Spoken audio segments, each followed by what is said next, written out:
ano ang motibo ni Mami siya papunta sa Pilipinas sa mga bata. Parang ano, parang po mga amigo kasi pag si Kuya Bedjun mga kababayan ko kapag ka po siya talagang sinisipag. Kita niyo naman po ang kanyang style sa kanyang paghahalaman. So nakaka-proud talaga si Kuya Bedjun at iba yung kanyang paghahalaman. Ang ganda, maganda naman pala yan. Papalitan kasi namin ng bago yung iba. O yung sa may resort. Wala na? Ang galing. Okay na. So, bibili na tayo ng halaman mamaya kay Bedjun. Bibili kami ng halaman mamaya kasi ito pala, ito yung sa garden natin hindi makatapos-tapos. Gawa ng ayun, doon sa kabila, tigisan dulo ron. Sige, pakiko. Sige, eka na. Ano lang hahawak? Good luck yan eh. Yan. Kung ito isa. Wala na, isa na lang. Ito. Ayan. Sige.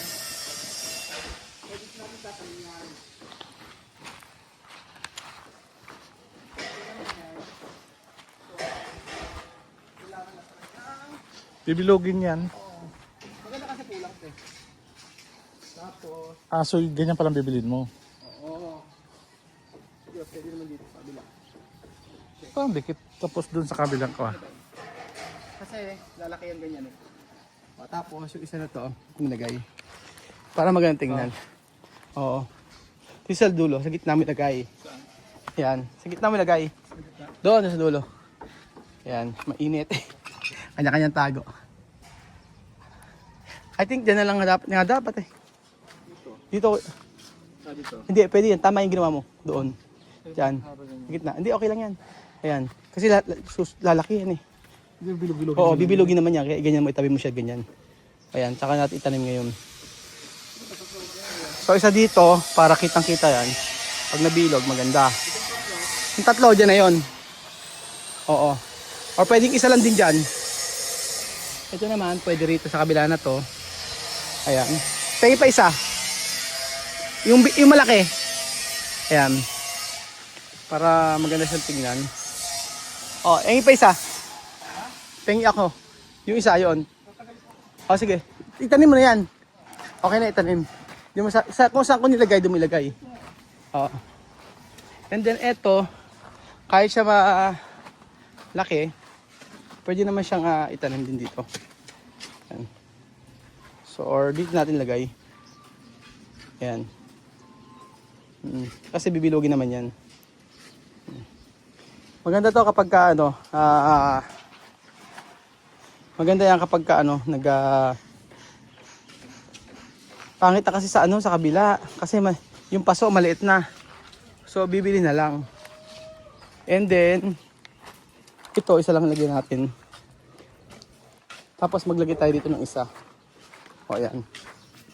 Dito. Ayan. Pwede rin dito. Ayan. Ayan.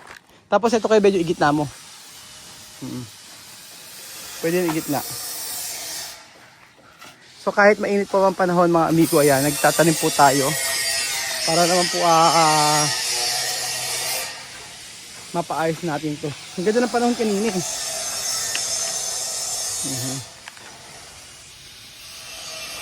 So ayan.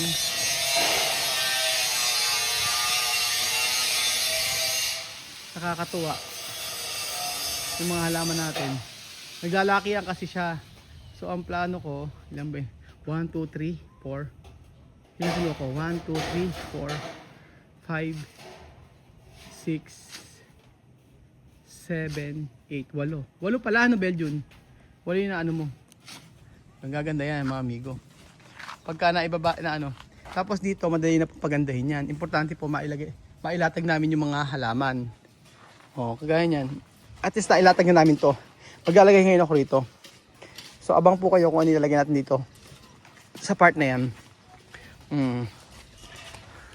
Importante ay maitanim natin yung maayos. Kagaya niyan. Diba ang ganda pag may mga kulay, ibang kulay na halaman.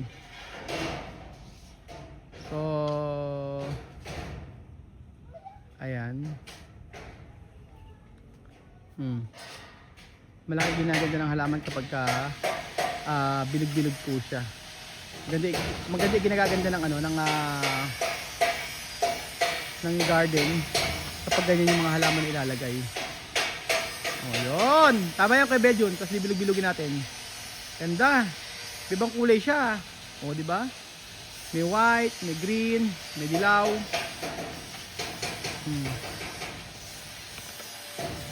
So, inaantay na lang po natin mga amigo ang Bermuda o Progress. Sabi nila mas maganda kasi ito, yung kinaibahan ng Progress sa Bermuda. Yung Progress kasi mga amigo, medyo kailangan nito ay hindi, sabi nga noon sa akin, nung isang lalaki nagtatanim, dapat daw hindi nakabilad. Yung isa naman nagtatanim na merong landscapean, sabi nga noon dapat daw ay nakabilad. So hindi ko alam sa kanila. Pero I think based on my experience, based sa aking mga tinatanim, nakikita ko iba pa rin talaga yung hindi direct sunlight. Maganda yung kunyari ganyan, no?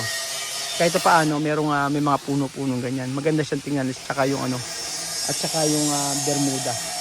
So i-maintain parehas lang naman. Pero Progress okay lang sa akin. Pero yung Bermuda kasi ang ganda ng tingnan. Yung Progress parang di ba, damo na parang pantay-pantay lang, pero iba ang way ng pagtatanim dito. Kasi pagsipagan si Kuya Bedyo ninyo. Ayan. Plano ko na nga tanggalin to eh. Actually, gusto ko nang itanim dito. So ito po mga amigo, tayo po ay kanina nagtanim tayo ng halaman at bumili po tayo ng mga gamit po. So umuulan po ngayon, kanina araw, uulan. Babalik ulit tayo sa ating garden para po makita yung ating ginagawa doon. So inutusan ko po yung ating mga tauhan doon na ikalat yung mga lupa. So ayan po si Kuya Belgian. Salta ako ng vlog ba? Naka-vlog. Naka-vlog pa. Kaya pala ganun. Akala ko hindi ala pa. May mga paalam po muna mga amigo sa hindi, may mga nag-message. May nag-message sa akin. Ano? May nag-message. Saan? Hindi ko lang kung baser, sabi niya, bakit papunta Alam mo, yung si pwede Mami dito sa Pilipinas? Sa vlogay mo kaya ano kaya ang motibo ni Chamber punta sa Pilipinas? Alam mo, Yun Benji, lang, tanong ko alam mo lang sa Benji, iyo. pag may nagme-message sa yung ganyan, alang sasabihin yung mga ganyang negative. Ano masabi mo? Bigay ka reaction sa sinabi ko. Ba yung pag mga ganyan, ini-entertain mo ba yung mga ganyang Mabait din sinabi, na-share ko lang sa iyo, sinabi ko lang. Oo, hanggat kung i-entertain yung ganyan. Kasi maraming, sa akin may mga nagme-message sa ganyan. Sabi niya, Kuya Raul, minsan nga si Lenlen nga eh. Sabi pa sa akin ni Lenlen, ng isang araw, ano sabi sa akin ni Lenlen? Hindi ka pa ba, nagbablog ka pa ba kay, sa mag-ina? Nagbablog ka pa ba sa mag-ina? Beka ako hindi na. May nag-message sa may tingnan mo, basahin mo, sabi niya gano'n. Oo, kala niya kasi nagbablog pa ako sa kanila, kailan sa mag-inanay. Sabi ko, hindi ako nagbablog doon. At ayoko nang stress, sabi ko sa kanya gano'n, sabi ko kay Lenlen. Ayoko nang, kaya huwag masyadong entertain. Sabi ko sa kanya, huwag niyo kasing ini-entertain yung mga taong ganyan ng mag-isip sa kapwa. Hindi ba entertain? Kasi di ba nire-replyan? Huwag niyo na-reply, mas Hindi maganda binabasa pa. lang yung comment. Ay, comment yung message. Kasi nag-PPM pa eh. Pag ganyan, huwag yun ang hindi ko na-entertain yung mga ganyan eh. Kung sasabihin, meron ba motibo ni Chamami sa papunta sa Pilipinas sa mga bata? Parang ang pangit naman ng gano'n niya, di ba?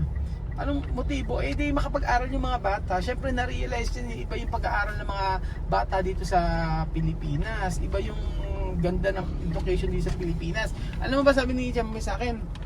Nakaraan, di ba sa public na lang mag-aral yung mga bata, okay lang yun, basta malapit lang, basta importante dyan sa Pilipinas mag-aral, di ba? Kung merong motibong hindi maganda yan, si Chamame, hindi ganyan, nararamdaman ko kasi pagkausap ko iba dati inis na inis ako pagka nakakano ko, ang ingay, ganun, pero ngayon parang natutuwa ako. So meaning talaga na parang tingin ko na natuto siya sa lesson niya, natuto siya sa mga sa lesson niya, kaya wag mo masyadong i-entertain. So yun po mga amigo, di ba? Ako hindi ako nag-i-entertain, lalo lang pag may nag-message sa akin. Kay Lenlen yung may nag-message sa akin, Ate Lenlen, pagsabihin mo nga po si Kuya Raul na ganito, na wag na tulungan yung magnanay, ganyan. Puro ganon. Nung nakaraan sabi nila, nagbablog ka pa ba? Hindi man kasi nanonood sila ng vlog. Sabi ko, wala ka manood. Sabi ko, pagka manonood ka, huwag kang magbasa ng comment. Or kung gusto mong manood, basta ganoon, sabi ko sa kanya. Diba? So, ayun po mga amigo, basta happy-happy lang. At huwag natin isipan ng hindi maganda si Chamame. Lalo yung mga kung ano man yung motibo. Ang nakikita ko sa kanya is maganda yung hangarin niya para sa mga bata. Kasi hindi sila uuwi dito kung alam niya na halimbawa meron akong ginawang hindi maganda sa kanila or hindi na nila gusto sa Pilipinas. Maaari i-block na nila ako. Ayun. Pero sa tingin ko ay okay naman mga amigo. Tingin ko ay happy sila sa pagbabalik nila dito sa Pilipinas. Basta ako gagawin ko lang yung part ko bilang kaibigan niya. Kung siguro hindi ako makakabuti para sa kanya, bakit siya mag-i-stay pa dito sa Pilipinas, di ba? O yun, ang motibo niya diyan is kung may motibo man, magandang intention. Ang intention niya is makapag-aral yung mga bata na hindi maibibigay ng bansa nila para sa mga ito. So yun po mga amigo, at hindi ko na ituloy yung sa halaman. Mayroong magtatanim kami mamaya uli mga amigo. So ayun po mga amigo, thank you so much po sa panonood ng episode na ito. At pagpalain po kayo ng Panginoong Jesus. Lahat po tayo ay maging happy sa ating buhay. Ganun lang. Dapat love lang. Dapat ay happy lang. Minsan kasi na ano tayo parang yung mga bagay na ginawa ng tao ay hindi natin makalimutan. Akala natin maulit ulit. Alam nyo, ang katibayan ng pagiging mabuting mabuting tao ay yung marunong kang magpatawad, marunong kang tumanggap ng pagkakamali, at marunong kang mag-sorry, at syempre marunong kang baguhin yung sarili mo. Yun po yung totoong mabait. At ang totoong mabait na tao ay handang magpabago sa Panginoon. Kasi kung ibang tao lang, syempre sabi mo, magbabago ako. Ay, nako mga amigo. Minsan sasabihin natin magbabago tayo pero hindi natin kayang tuparin yun. Lord lang ang pwede magbabago sa buhay natin. Tandaan niyo po. So ayun mga amigo, thank you so much po at God bless po. Bye-bye.